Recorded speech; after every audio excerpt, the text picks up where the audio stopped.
A lo largo de la historia de la arqueología, los investigadores han logrado hacer numerosos descubrimientos sensacionales. Gracias a ellos, hemos aprendido muchos hechos asombrosos sobre la antigüedad, pero solo imagina cuántos artefactos aún permanecen ocultos a nuestros ojos. En este video, te invito a conocer los hallazgos más impactantes de los investigadores, capaces de cambiar la visión habitual de la historia de la humanidad. Disfruta del video.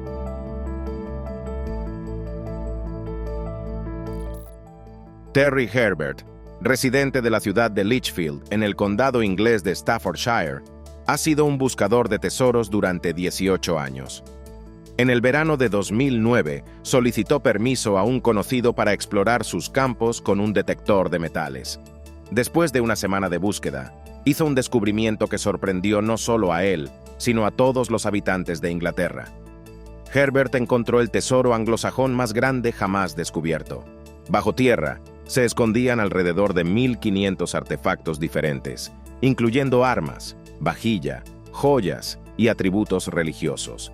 La mayoría de los objetos datan del séptimo siglo de nuestra era. El valor total de este hallazgo se estima en 3.300.000 libras esterlinas. A pesar de que han pasado casi 15 años desde el descubrimiento, arqueólogos e historiadores aún no pueden responder a la pregunta de a quién pertenecían todos estos objetos. Según una de las versiones, el propietario podría haber sido Penda, el último rey guerrero pagano que gobernó Mercia desde 622 hasta 655. También sigue siendo desconocido el propósito por el cual este tesoro fue escondido bajo tierra.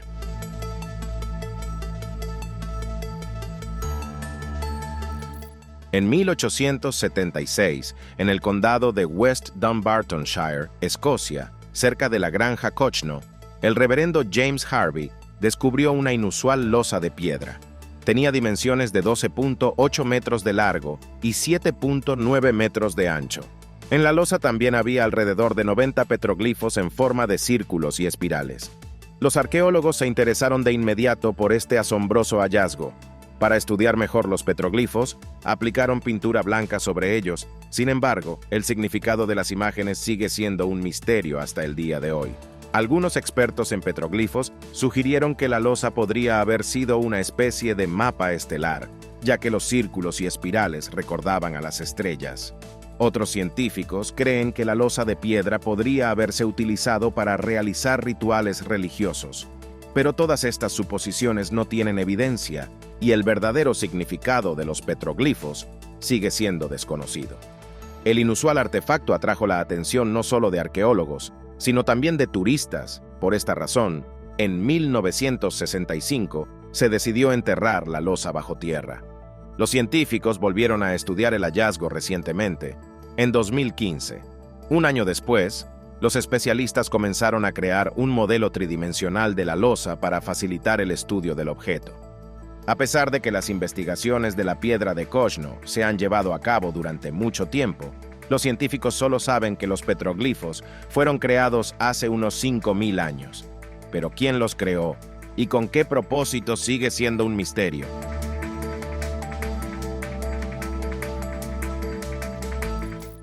Las espadas de Ulfberht son el nombre de un grupo de espadas medievales encontradas en diferentes periodos de tiempo por toda Europa.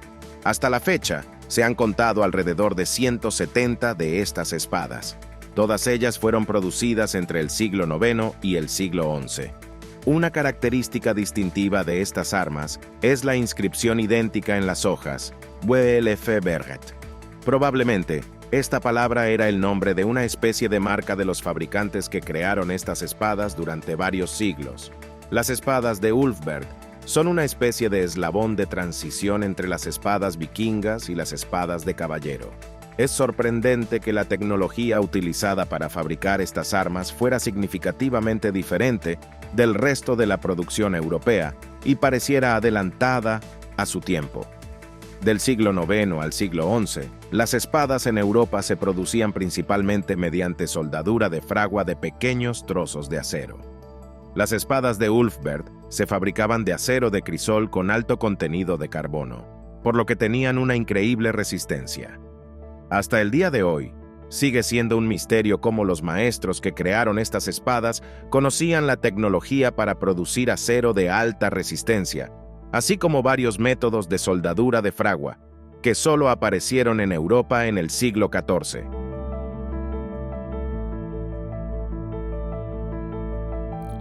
Ricardo III, rey de Inglaterra de la dinastía de los York, murió en 1485 durante la batalla de Bosworth. Durante más de 500 años, sus restos permanecieron sin ser encontrados, pero gracias a los esfuerzos de los arqueólogos de la Universidad de Leicester, finalmente se descubrió su lugar de entierro. En septiembre de 2012, en el área de un estacionamiento en Leicester, los arqueólogos encontraron restos humanos. Según los archivos históricos, en ese lugar debía descansar Ricardo III, por lo que el esqueleto encontrado fue enviado para una investigación más profunda. Los resultados del análisis de radiocarbono, ADN y huesos mostraron que los restos pertenecían a un hombre que murió a finales del siglo XV a la edad de aproximadamente 35 años. El rey de Inglaterra realmente murió en 1485 a los 32 años. El ADN de los restos encontrados coincidía con el ADN de los descendientes de Ricardo III por línea materna. También se encontraron en el esqueleto múltiples heridas infligidas por espadas, dagas y alabardas, lo que corresponde a las heridas que recibió el rey durante la batalla de Bosworth. Estas coincidencias fueron suficientes para que los científicos pudieran declarar oficialmente que finalmente habían encontrado los restos del rey inglés Ricardo III.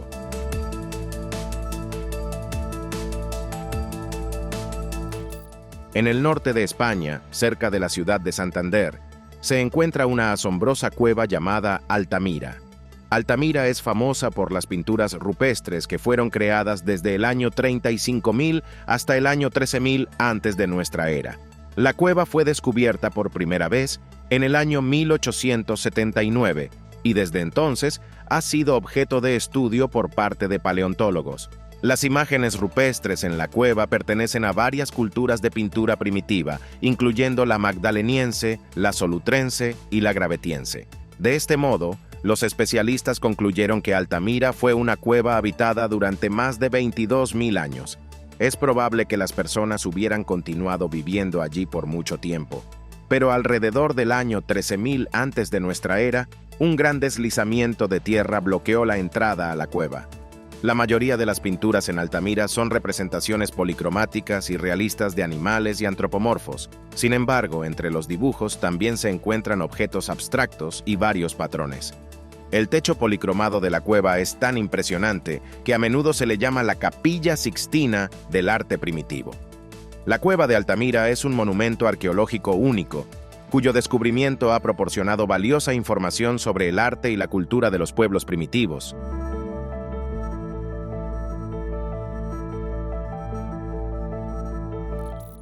A principios de los años 60, a 8 kilómetros de la ciudad turca de Sanliurfa, en la colina de Göbekli Tepe, los arqueólogos descubrieron las ruinas de una antigua estructura.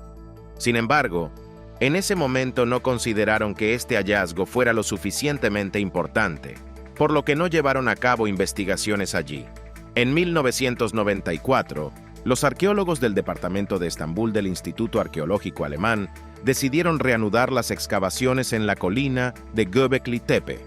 El líder de la expedición, Klaus Schmidt, al inspeccionar las ruinas, se dio cuenta de que los megalitos tenían un origen muy antiguo y que durante la investigación de estas ruinas, los arqueólogos harían un descubrimiento sensacional. Más tarde quedó claro que Schmidt tenía razón. La estructura en la colina de Göbekli Tepe fue construida hace más de 11.000 años, cuando en nuestro planeta vivían nómadas recolectores.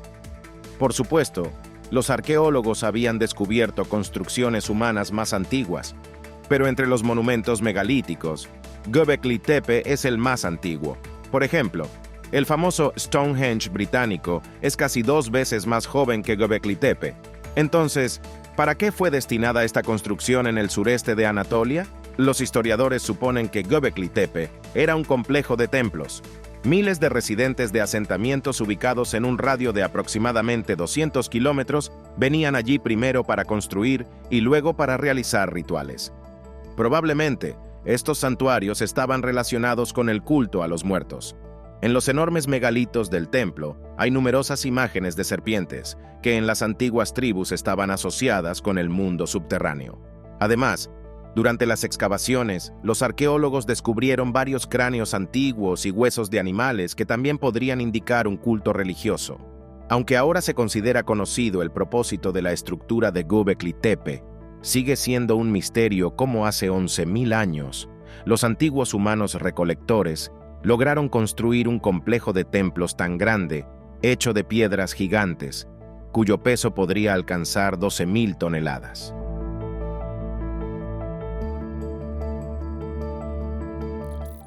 En el Krai de Altai, Rusia, se encuentra uno de los monumentos arqueológicos más significativos de la historia humana, la cueva de Denisova.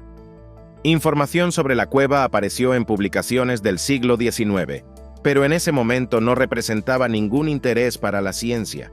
Las primeras excavaciones arqueológicas en esta área comenzaron en 1982. 2 años después, los investigadores lograron descubrir 2 dientes que no pertenecían a Homo sapiens. Después de estudiarlos, quedó claro que el primer diente pertenecía a un animal ungulado y el segundo a un niño de 7 años. Desde entonces, durante las excavaciones, los arqueólogos han identificado 22 capas culturales pertenecientes a diferentes épocas y han recopilado más de 80.000 artefactos, incluidos restos de animales, armas de caza, objetos domésticos e incluso joyas, como un brazalete de clorito verde que tiene 40.000 años de antigüedad. Sin embargo, el descubrimiento más importante se hizo en 2008, cuando se encontró un fragmento de hueso de un dedo humano en la cueva.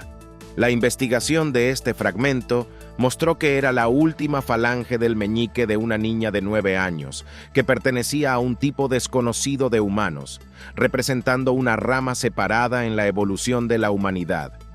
Anteriormente se creía que entre los ancestros de los humanos inteligentes existían solo 2 tipos, neandertales y cromañones.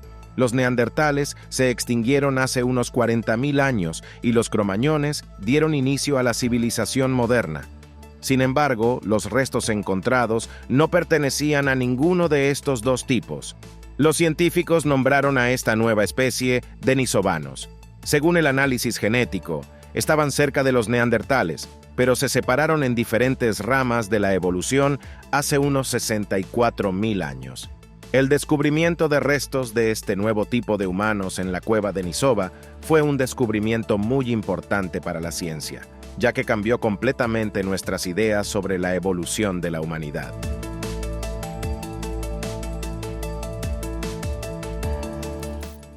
En Indonesia, en las cercanías del pueblo javanés de Karya Mukti, se encuentra un único monumento megalítico llamado Gunung Padang.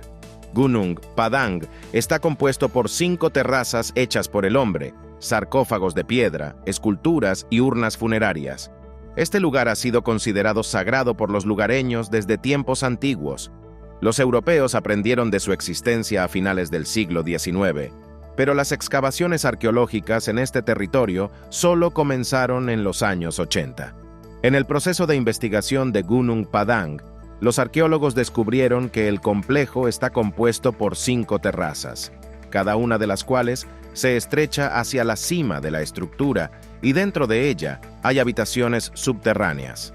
Inicialmente se creía que Gunung Padang estaba construido sobre una montaña, pero las investigaciones más recientes mostraron que lo que se consideraba una elevación natural en realidad había sido construido por humanos.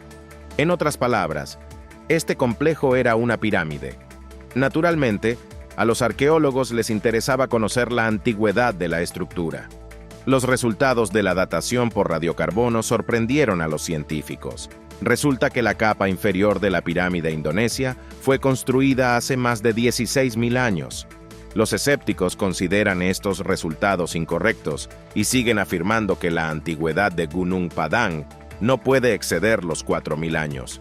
No es de extrañar, porque si la pirámide fue construida hace 16.000 años, significa que en ese tiempo existía en el territorio de la moderna Indonesia una civilización muy avanzada, de cuya existencia hasta ahora no se sabía.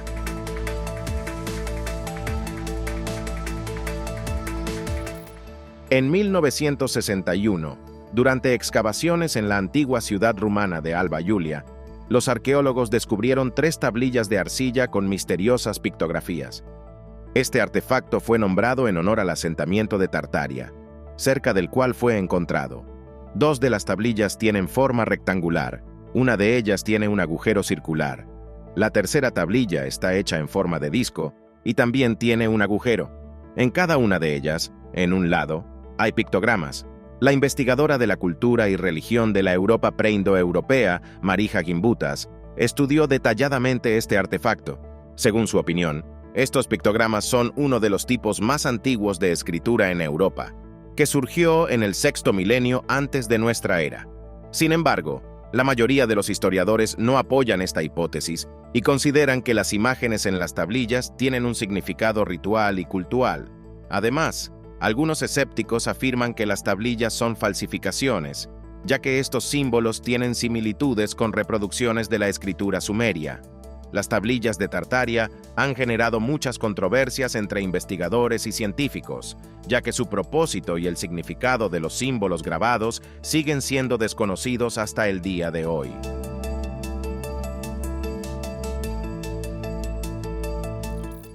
La atracción más famosa de la isla de Pascua son las estatuas Moai, pero esta isla también es famosa por sus enigmáticas tablillas rongorongo. Las primeras tablillas con jeroglíficos en el idioma rongorongo fueron descubiertas por el misionero Eugene Eyraud en 1864. En ese momento, decidió que los símbolos desconocidos eran un llamado ritual que impedía a las personas alcanzar el paraíso y ordenó quemarlas. Por esta razón, solo se han conservado poco más de una decena de estas tablillas. Estas inscripciones contienen 14.083 signos en 314 líneas. A pesar de la actitud negativa de Eyraud hacia la escritura de los indígenas, muchos investigadores y científicos han estado interesados en descifrar los textos contenidos en las tablillas. Sin embargo, hasta ahora ha sido imposible hacerlo. Anteriormente se creía que el idioma rongorongo apareció entre los Rapa Nui, los habitantes de la isla de Pascua, a finales de los años 1770, cuando los europeos llegaron a sus tierras.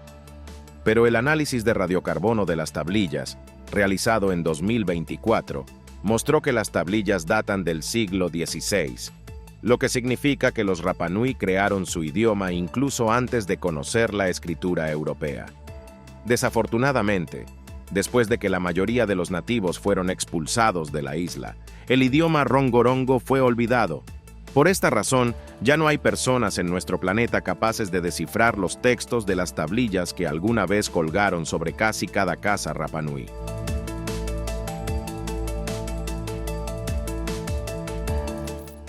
Durante mucho tiempo se consideró que el primer descubridor de América fue el famoso navegante Cristóbal Colón. Sin embargo, hallazgos arqueológicos sugieren que esto es otro error histórico.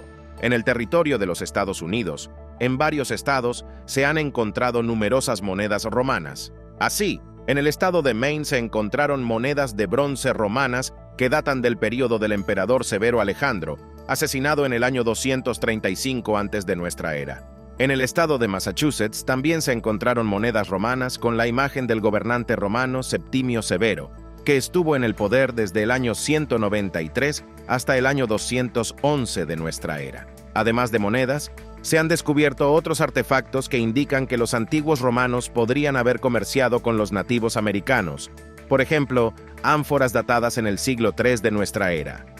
Esto significaría que en los primeros siglos de nuestra era, los romanos ya podrían haber cruzado el océano. ¿Pero es esto posible?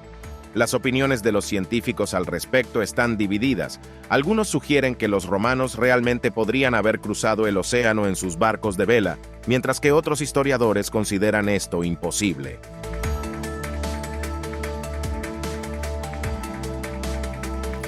En la región de Walmadani, ubicada en Australia Occidental, los arqueólogos descubrieron miles de huellas de dinosaurios con una antigüedad de aproximadamente 130 millones de años. Sin embargo, el estudio de estas huellas solo es posible durante las mareas bajas, ya que en otros momentos permanecen ocultas bajo el agua. En 2017, después de una marea baja en Walmadani, los paleontólogos de la Universidad de Queensland hicieron un descubrimiento sensacional. Lograron encontrar la huella de dinosaurio más grande jamás descubierta. La longitud de la huella es de 1.75 metros y su edad es de no menos de 90 millones de años. Según los científicos, la huella fue dejada por un antiguo reptil perteneciente a los saurópodos. Este grupo incluye varias especies de dinosaurios herbívoros cuadrúpedos. Las características distintivas de los saurópodos eran un cuello y cola largos, una cabeza pequeña y un tamaño corporal gigantesco. La masa corporal de algunas especies podría superar las 60 toneladas, lo que significa que los saurópodos fueron los animales más grandes en la historia de la Tierra. Estos dinosaurios habitaron todos los continentes, incluida la Antártida. Los saurópodos se alimentaban únicamente de plantas. Los saurópodos, como muchos otros dinosaurios, perecieron durante la extinción masiva de hace más de 66 millones de años.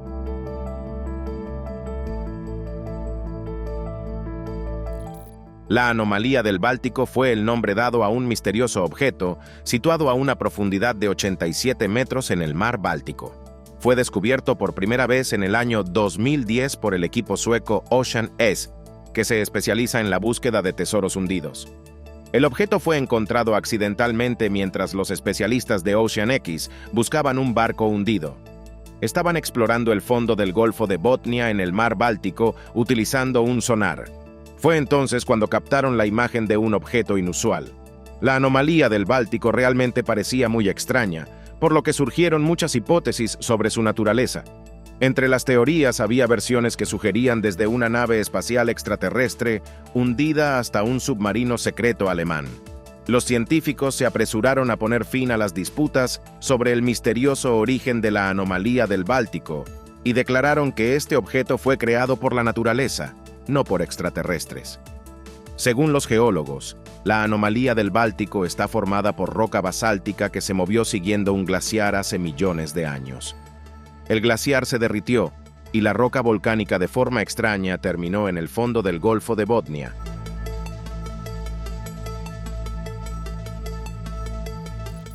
En 1986, el buceador japonés Kihachiro Aratake decidió observar peces depredadores cerca de la costa sur de la isla de Yonaguni. Sin embargo, en lugar de peces, descubrió que a una profundidad de unos 30 metros había un objeto inusual cubierto de corales. El descubrimiento del buceador atrajo la atención del profesor de Geología Marina y Sismología Masaaki Kimura. Durante los siguientes 20 años, llevó a cabo varios estudios de este objeto. Kimura estaba convencido de que el monumento era una estructura hecha por el hombre, específicamente una pirámide ubicada en un antiguo continente sumergido. Para probar su teoría, el profesor y su equipo realizaron numerosas inmersiones. Durante estas investigaciones, logró descubrir varias características del monumento, como marcas de herramientas, escaleras, puertas e incluso esculturas y relieves. Masaaki Kimura cree que hace unos 10.000 años, la actual isla de Yonaguni era parte de un antiguo continente. Como resultado de un grave cataclismo natural, el continente se fragmentó en muchas islas separadas y la mayor parte de él quedó sumergida, incluida la pirámide. A pesar de todas las pruebas presentadas por el profesor, la mayoría de los geólogos continúan considerando que el monumento de Yonaguni es una formación natural. Sin embargo, los turistas todavía llaman a este lugar la Atlántida japonesa y vienen especialmente a la isla de Yonaguni para admirar la estructura sumergida de la antigüedad.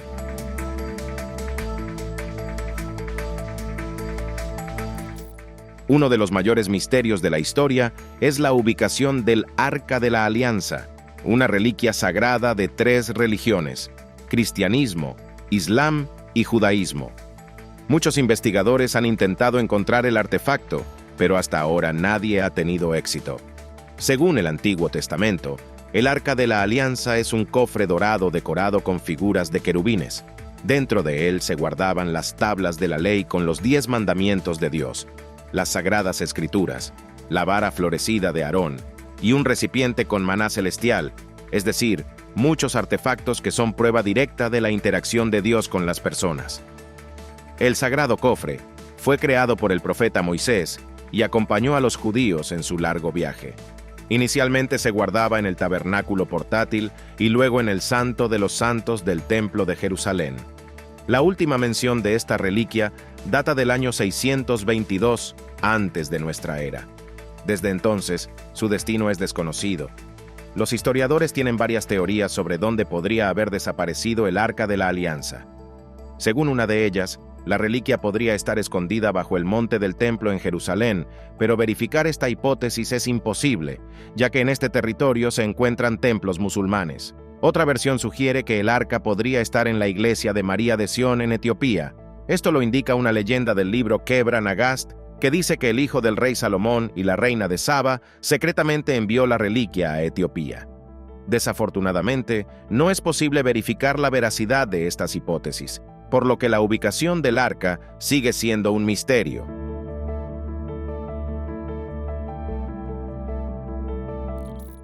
La sábana santa de Turín es un valioso artefacto cristiano. Se cree que en este lienzo de lino de 437 centímetros de largo y 111 centímetros de ancho fue envuelto el cuerpo de Jesucristo después de su crucifixión. Sin embargo, muchos escépticos están convencidos de que la sábana es en realidad una falsificación y que fue fabricada en el siglo XIII. El debate sobre la autenticidad del artefacto ha persistido durante mucho tiempo. Los científicos presentan resultados de investigaciones que demuestran que el lienzo de lino fue fabricado mucho después del año de la crucifixión de Cristo, pero los líderes religiosos continúan creyendo en la santidad del artefacto. En el lienzo de lino, realmente está presente la impresión de la cabeza, manos y pies de un hombre similar a Jesucristo. Según las tradiciones, después de la muerte de Cristo, la mortaja funeraria se perdió, pero en el siglo XIV fue llevada a Francia por un cruzado cuyo nombre sigue siendo desconocido.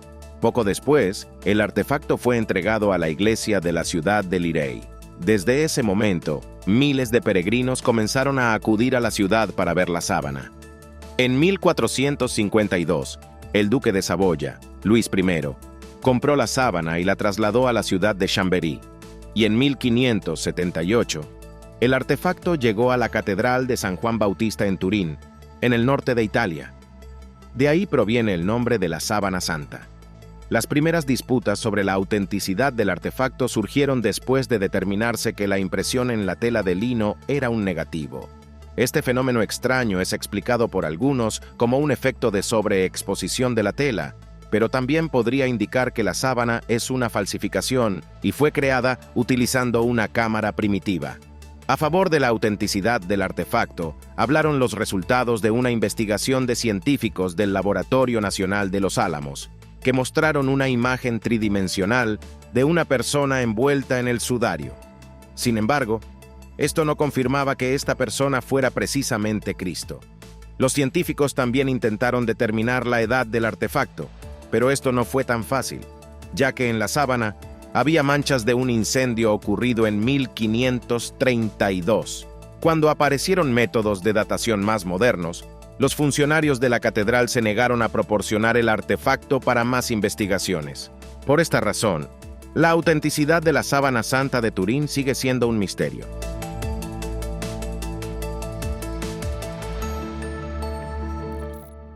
Cleopatra fue la última reina del Egipto helenístico de la dinastía ptolemaica. Aunque Cleopatra no era egipcia, estaba literalmente enamorada de la cultura de su gente. Esta reina fue la única de su dinastía que aprendió el idioma egipcio y prefería usar la vestimenta tradicional de los gobernantes egipcios.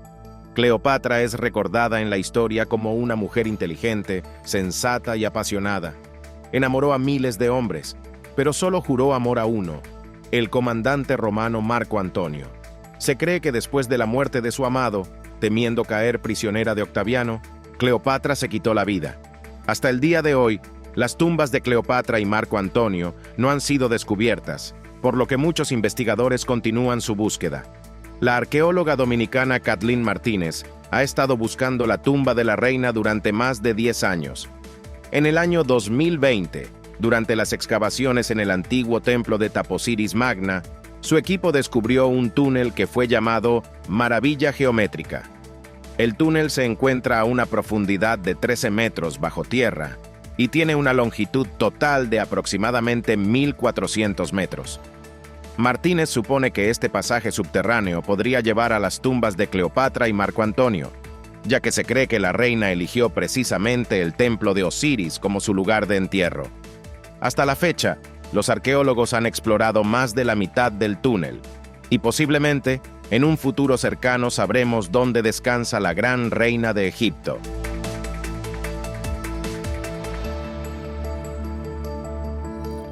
Los arqueólogos han estado excavando en Egipto desde hace mucho tiempo, pero muchas de las antiguas misterios de esa civilización aún permanecen ocultos a nuestros ojos y los científicos aún deben encontrarlos.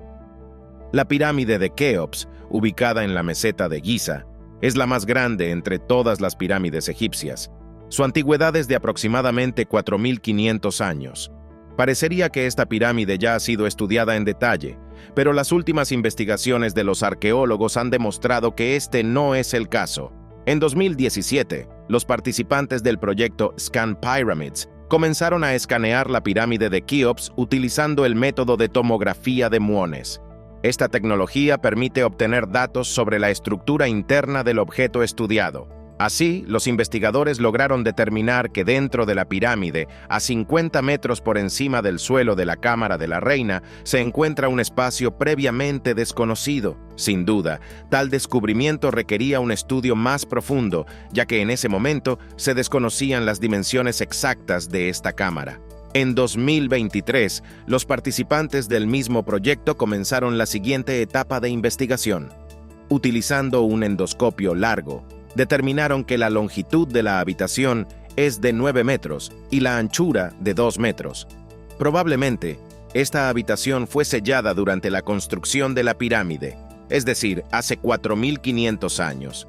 A pesar de los datos obtenidos, el propósito de esta cámara sigue siendo desconocido.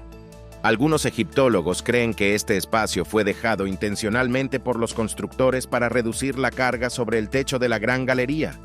Pero otros científicos creen que el vacío es demasiado grande para estos fines y no descartan la posibilidad de que dentro de esta cámara pueda encontrarse el cuerpo del faraón Keops, que hasta ahora no ha sido encontrado.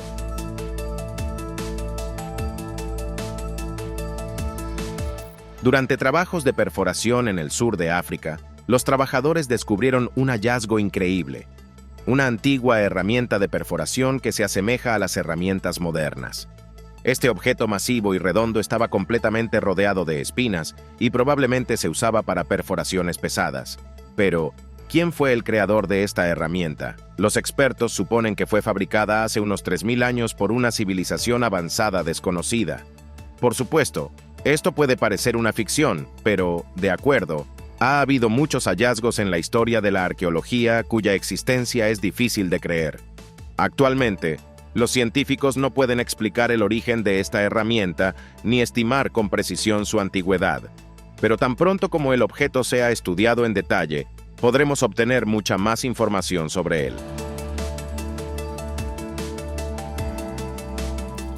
En 1936, el conocido arqueólogo austriaco Wilhelm König descubrió un inusual recipiente en un museo iraquí, cuya antigüedad se estimaba en más de 3.700 años. El jarrón atrajo la atención del arqueólogo por su pequeño tamaño, de solo 13 centímetros de altura. Además, le interesó saber por qué el cuello del recipiente estaba sellado con un tapón de betún. Para estudiar este objeto más detalladamente, König lo cortó cuidadosamente. Dentro del jarrón había un cilindro de cobre, cuyo fondo estaba sellado con resina mineral. Dentro del cilindro se colocó una varilla de hierro, cuyo extremo no llegaba al fondo del cilindro. Tras examinar esta construcción, el arqueólogo llegó a una extraña conclusión. Tenía en sus manos un generador eléctrico primitivo. Quizás te sorprenda, pero los experimentos realizados por científicos de la Universidad de Carolina del Norte confirmaron que una construcción similar, utilizando vinagre de vino como electrolito, era capaz de generar una carga eléctrica de 0,5 voltios. A pesar de los exitosos resultados de los experimentos, la hipótesis de que el jarrón podría haber sido una batería primitiva ha sido objeto de críticas. Sin embargo, las declaraciones de los escépticos no tenían pruebas sustanciales y el artefacto realmente podría haberse utilizado como un prototipo primitivo de las baterías modernas.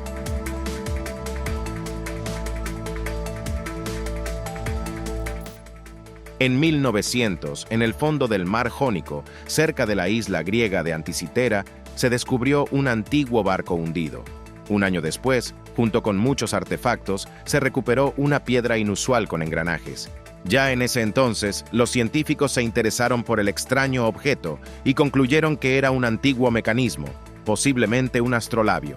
Durante mucho tiempo, el propósito del artefacto permaneció desconocido y continuó almacenado en el Museo Arqueológico Nacional en Atenas. En 1951, el historiador inglés Derek John de Solla Price comenzó a estudiarlo. Con la ayuda de una investigación de rayos X, el historiador logró establecer que el mecanismo se usaba como un calendario. Además, el mecanismo permitía rastrear las posiciones del Sol, la Luna y otros planetas. Price llegó a la conclusión de que este antiguo dispositivo era una especie de tecnología de cálculo de la época del siglo II antes de nuestra era. Muchos científicos han intentado reconstruir este artefacto, pero los verdaderos avances se lograron recientemente. Esto se debe principalmente a que los especialistas ahora tienen no uno, sino 30 fragmentos de este dispositivo, encontrados por investigadores en diferentes momentos. En 2021, un grupo de científicos bajo la dirección del profesor Fries logró realizar cálculos complejos y crear un modelo completo del mecanismo de Anticitera. Resulta que el mecanismo consistía en 37 engranajes, colocados en una pequeña caja de madera. En las paredes frontal y trasera de la caja se encontraban diales, limbos, anillos concéntricos y agujas. En la pared lateral había una manivela que se utilizaba para activar el mecanismo, así como instrucciones para operar el dispositivo. Este mecanismo permitía a los antiguos científicos seguir la posición actual de Júpiter, Mercurio, Marte, Saturno y Venus, así como predecir su ubicación en el futuro. Además, el mecanismo podía predecir eclipses lunares y solares, cubriendo un total de 42 eventos astronómicos. El mecanismo de Anticitera realmente puede ser llamado un invento único de la antigüedad, pero, lamentablemente, quién fue su creador sigue siendo desconocido.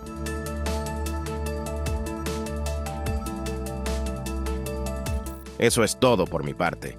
Si te gustó este video, no olvides valorarlo, suscribirte al canal y activar la campanita. Tu actividad es la mejor recompensa para mí. Gracias por tu atención. Nos vemos pronto. Adiós.